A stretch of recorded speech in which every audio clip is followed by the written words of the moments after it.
Dios le bendiga, mis amados hermanos. Un abrazo muy cariñoso a todos ustedes allá en sus hogares. Que la paz del Señor sea con cada uno de ustedes y con cada uno de los miembros de la familia que somos en Cristo Jesús. Dios les bendiga, mis amados hermanos. En esta preciosa mañana queremos compartir la palabra del Señor y continuar con nuestro estudio en el libro de Romanos. Ahora nos toca estudiar el capítulo 3 del versículo 1 al versículo 8. Y si tienes ahí tu Biblia a la mano, puedes tomarlo, abrirlo en el libro de Romanos capítulo 3 y vamos a estudiar del 1 al versículo 8. Así dice la palabra del Señor. Dice: ¿qué ventaja tiene pues el judío, o de qué aprovecha la circuncisión? Mucho en todas maneras. Primero, ciertamente que les ha sido confiada la palabra de Dios. Pues que si alguno de ellos han sido incrédulos, su incredulidad habrá hecho nula la fidelidad de Dios. De ninguna manera, antes bien sea Dios veraz y todo hombre mentiroso, como está escrito, para que seas justificado en tus palabras y venzas cuando fueres juzgado. Si nuestra injusticia hace resaltar la justicia de Dios, ¿qué diremos? ¿Será justo Dios que da castigo? Hablo como hombre. En ninguna manera. De otro modo, ¿cómo juzgaría Dios al mundo? Pero si por mi mentira la verdad de Dios abundó para su gloria, ¿por qué aún soy juzgado como pecador? ¿Y por qué no decir, como se nos calumnia, y como algunos cuya condenación es justa, afirman que nosotros decimos, hagamos males para que vengan bienes? Esto es el pasaje que hemos leído, amados hermanos, y que vamos a compartir. Quisiera que en este momento me acompañes en unas palabras de oración, hermano. Vamos orando. Padre, en el nombre de Jesús, Santísimo Señor, nos humillamos ante tu bendita y santa presencia. Y queremos, Señor, rogarte que la presencia de tu Santísimo Espíritu, Señor, nos ayude, amado Dios, nos ministre en este tiempo, Señor. Allá donde quiera que nos encontremos, Padre, en nuestros hogares, Señor mío, de mis hermanos, tu Espíritu Santo sea animándole, redarguyendo, Señor mío, enseñándonos, Padre mío, dándonos los consejos necesarios que nosotros necesitamos para poder, Señor mío, vivir en esta tierra. Amado Dios, gracias te damos, Señor mío. En el nombre de Jesús te agradecemos, Padre. Amén. Amén. El tema que queremos compartir en esta preciosa mañana es: Dios permanece fiel y cumple sus promesas. El texto está en Romanos capítulo 3, versículo 1 al 8. Bien, hermanos, en los primeros capítulos que hemos estudiado, hemos podido ver que Pablo dice que judíos como gentiles estamos en pecado y que somos culpables ante Dios. Por tanto, él desbarata las excusas comunes que dan los incrédulos por no aceptar a Cristo, por negar a nuestro Señor Jesucristo. Entonces, así como los judíos, ellos estaban muy confiados que por tener la circuncisión, por tener la ley y por ser parte de la raza judía, ellos ya tenían garantizado su entrada al cielo. Pero sabemos que no es así. Lo cierto es que nadie quedará exento del juicio de Dios por el pecado. Cada persona debe reconocer el hecho de que es un pecador y que está condenado ante Dios. Solo entonces podrá entender y recibir el maravilloso regalo de la salvación de Dios. Tres respuestas de Pablo a las interrogantes de los judíos. Número 1, dice el pasaje, hermano, ¿qué ventaja tiene pues el judío o de qué aprovecha la circuncisión? Mucho, en todas maneras. Primero, ciertamente que les ha sido confiado la palabra de Dios. Aquí la palabra ventaja significa superabundante en cantidad y calidad, sobresalir, abundar, aumentar, etc. Lo mismo, mis amados hermanos, en la siguiente palabra, lo mismo que la palabra aprovecha, también significa abundancia y que tiene excedente. Esto tiene que ver con el pacto de la circuncisión que hizo Dios con los judíos. Y la pregunta es, la pregunta que nos hacemos es si los judíos y los gentiles son iguales ante Dios. ¿Cuál es la ventaja del judío y cuál es el beneficio de la circuncisión? Dios hizo una distinción que parece ya no existir. Sin embargo, hoy existen muchas interrogantes y lo escuchamos en los mensajes. Aún nosotros mismos decimos que nuestra membresía o formar parte de una iglesia no tiene ninguna ventaja en cuanto a nuestra salvación. Es decir, que cualquier rito ceremonial no tiene ningún significado con la salvación. ¿Por qué? Porque Dios dirige al mundo hacia la cruz. Él no le dice al mundo, sea parte de un grupo o forma parte de una membresía para que tú seas salvo. Lo que Dios le dice al hombre es que crea en el Señor Jesucristo para obtener la salvación. Entonces, mis amados hermanos, queda claro que ser bautizado, ser miembro de una iglesia o tener una membresía no nos hace salvo. Pero, escucha esto, mi amado hermano, pero una vez que el hombre es salvo, Dios le hablará. Y entonces también acerca de su bautismo y de su membresía. Entonces sí será importante en la vida del creyente, porque será como un distintivo para el creyente, su membresía. Entonces, uno va a mantener su identidad como pueblo de Dios, como cristiano, manteniendo un buen testimonio delante de Dios. ¿De qué nos sirve, mis queridos hermanos, tener una membresía, ser parte de una iglesia, ser bautizado, si tenemos un mal comportamiento, si tenemos un mal testimonio? Entonces sería una vergüenza. Antes de ser sagrado, sería profano. Ahora, el versículo 2 del capítulo 3, Pablo responde esta interrogante: ¿qué ventaja tiene? Y Pablo dice mucho, en todas maneras. Primero, ciertamente que les ha sido confiada la palabra de Dios. Entonces, lo que Pablo está diciendo, que sí tenían una ventaja, pero también tenían una tremenda responsabilidad delante de Dios. Dios les había confiado su bendita y santa palabra. Dios les dio profetas, oráculos para comunicar las escrituras, para hablar de la palabra de Dios.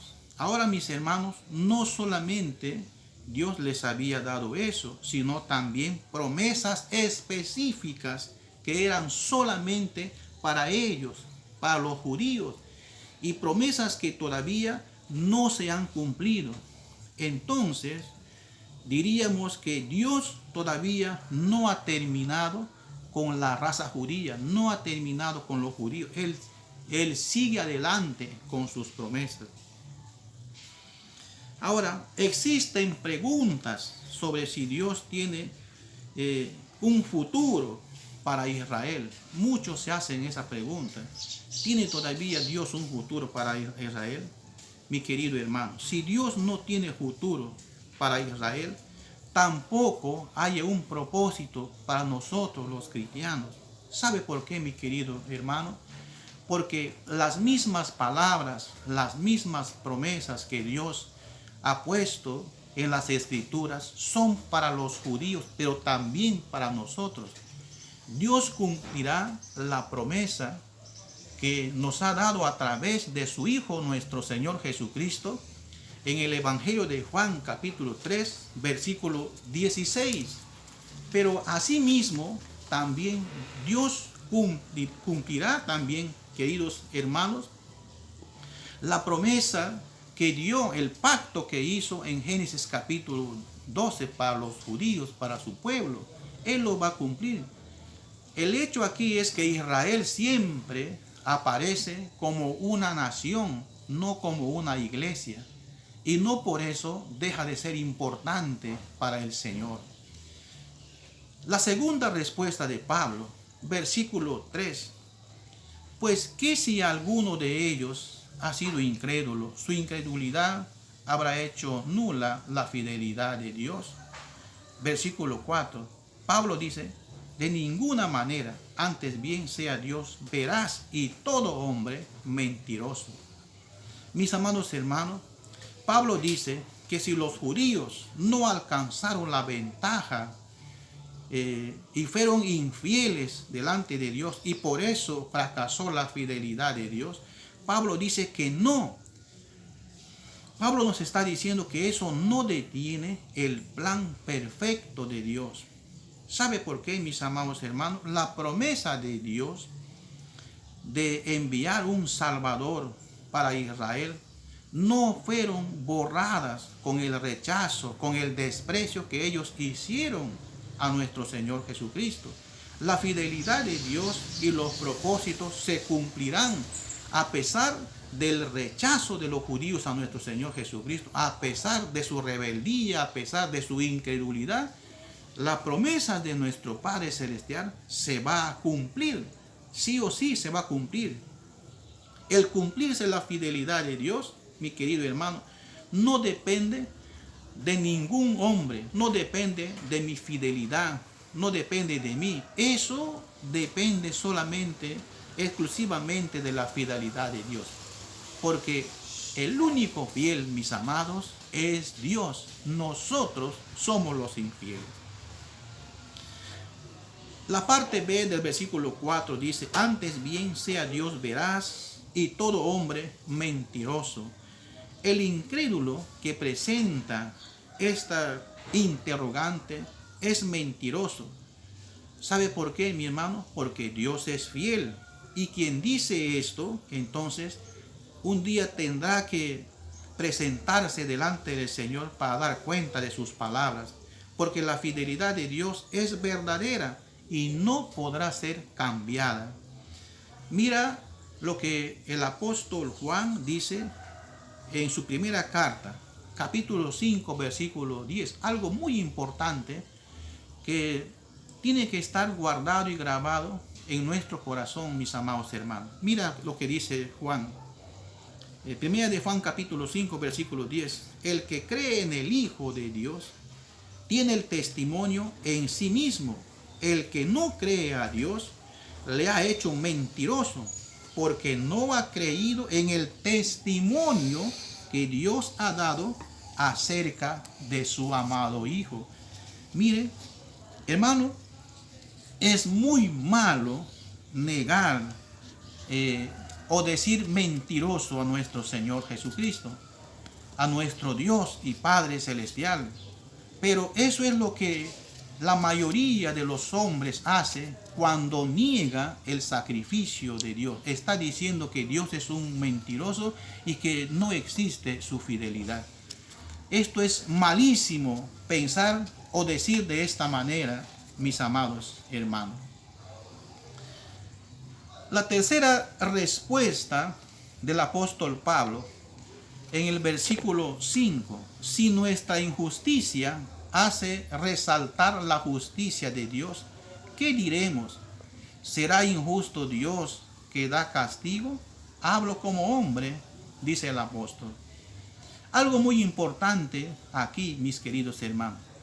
Si mi infidelidad, mi iniquidad revela la maravillosa y infinita fidelidad de Dios en su gracia, ¿tiene entonces Dios derecho de juzgarme? Por supuesto que sí. Si no, hermano, estaríamos pensando lo mismo que pensaban los judíos, que por ser de la raza judía, que por tener la circuncisión, porque a ellos les ha sido entregado la ley, ellos decían, Dios ya no puede hacer nada porque ellos ya son parte del cielo. Y si nosotros pensaríamos también igual, estaríamos mal, estaríamos perdidos. El hecho de que somos salvos por la gracia no quiere decir, mis amados hermanos, que puedo seguir pecando y no ser juzgado por Dios. Hermano, Dios tiene que juzgar y castigar siempre el pecado. Versículo 5, dice Pablo, en ninguna manera, de otra manera, ¿cómo juzgaría Dios al mundo? Pablo dice que Dios no es injusto, sino que la santidad de su naturaleza exige que el pecado sea castigado. Venga de donde venga, mis amados hermanos. Así venga de la ley o venga de aquellos que estamos bajo la gracia del Señor. El pecado tiene que ser castigado. Versículo 7. Pero si por mi mentira la verdad de Dios abundó para su gloria. Mira lo que dice el apóstol Pablo. Entonces él recibe estas palabras de aquellos opositores. Pensar de esta manera sería de insensatos. En otras palabras, que el pecado del hombre exalta la gloria de Dios, es pensamiento, hermanos, de un hombre inmundo, inicuo, apartado de la verdad, de un hombre perdido. Pero lastimosamente hay mucha gente que piensa de esa manera. Y miren lo que Pablo concluye con el versículo 8 en cuanto a estas aseveraciones, hermano. Dice el versículo 8, ¿y por qué no decir como se nos calumnia y como algunos cuya condenación es justa afirman que nosotros decimos, hagamos males para que vengan bienes? Fue trágico, mis queridos hermanos, que los opositores de Pablo habían pervertido el mensaje del apóstol, que consistía, hermanos, en la salvación solo por gracia. Eso es lo que anunciaba el apóstol Pablo. Según ellos, este evangelio era una buena noticia porque no solamente suministraba una licencia para pecar, sino también daba validez a conductas pecaminosas, hermanos. Y nosotros sabemos que el apóstol Pablo, todos estos actos contrarios, pecaminosas, todas estas conductas eran reprendidas y condenadas por el apóstol Pablo, y no solamente por él, por todos los apóstoles y aún más por nuestro Padre. Pero qué triste es, amados hermanos, pensar que hay hombres y mujeres con este tipo de mente, con este tipo de pensamiento. ¿Y sabe por qué lo hacen, mis amados hermanos? Solo por negar a Cristo, por rechazar a Cristo, por apartarse, por alejarse, por no abrirle el corazón a nuestro Dios, el único que puede salvarnos. Solamente por eso, y por amar la maldad y por amar el pecado. Por eso presentan todo tipo de excusas estos hombres y mujeres. Mis queridos hermanos, en conclusión, es bueno ordenar nuestros pensamientos en cuanto a nuestra fe en nuestro Señor Jesucristo. Miren, hermanos, somos salvos por la gracia de Dios. Esto implica llevar una vida de santidad y agradecimiento por tan grande y inmerecible regalo que Dios nos ha dado. Ninguna falta nuestra, hermano, ninguna falta nuestra romperá las promesas, la fidelidad de Dios. Ninguna, hermano, porque no tiene nada que ver. Eso está solamente en el plan de Dios. Mis amados hermanos, Él siempre llevará adelante sus propósitos eternos. No se van a detener. Sea utilizando tu vida, utilizando mi vida o utilizando algunas otras vidas más que el Señor tiene preparado. Si uno se aparta, se aleja, pues Dios tomará a otra persona, Dios usará a otra persona, pero Dios seguirá adelante con sus propósitos. ¿Quieres ser tú también parte de este propósito? Mi querido hermano, ponte en las manos de Dios, consagra tu vida al Señor y Dios te usará también para sus propósitos muy grandes, mis amados hermanos. Y a ti, mi amigo, que todavía no le has entregado tu vida a nuestro Señor Jesucristo, no busques más excusas, no busques más argumentos. Entrégale tu corazón, ábrele tu corazón a nuestro Señor Jesucristo. Hermano, quisiera que oremos en este tiempo agradeciendo al Señor por esta porción de su bendita palabra. Espero, mi hermano, que esta enseñanza te motive, te aliente a seguir adelante en el camino del Señor. Vamos orando. Padre, en el nombre de Jesucristo, te alabamos, Señor, y bendecimos tu santísimo nombre. Gracias, Padre Santo, por estas enseñanzas. Gracias, Señor, porque tú nos hablas claramente. A pesar de nuestra infidelidad, tú sigues siendo fiel y tú llevarás adelante, Señor, tu fidelidad, tus propósitos, amado Dios, con la salvación, Señor, a toda la humanidad. Gracias, bendito Señor. Ten compasión, Dios mío, y perdona a aquellos, Padre mío, que buscan todo tipo de argumentos y excusas, Señor, para negar tu nombre. Ten misericordia, Padre. Amado Dios, oro por aquellos, Padre Santo, que Dios bendito han escuchado este mensaje. Tú bendiga sus vidas, Señor. Y aquellos que todavía no te han recibido, Señor mío, toma estas vidas, Padre. En el nombre de Jesús te lo ruego, te lo pido, te lo suplico. Gracias, mi amado Señor. En el nombre bendito, santo y poderoso de Cristo Jesús, te agradecemos, Padre. Amén y amén. Dios te bendiga, mi querido hermano. Dios, el Señor nuestro Padre, te ayude, su gracia, su amor, su paz sea con usted y con toda tu familia en el nombre de Jesús. Amén. Dios te bendiga. Muchas gracias. Bendiciones.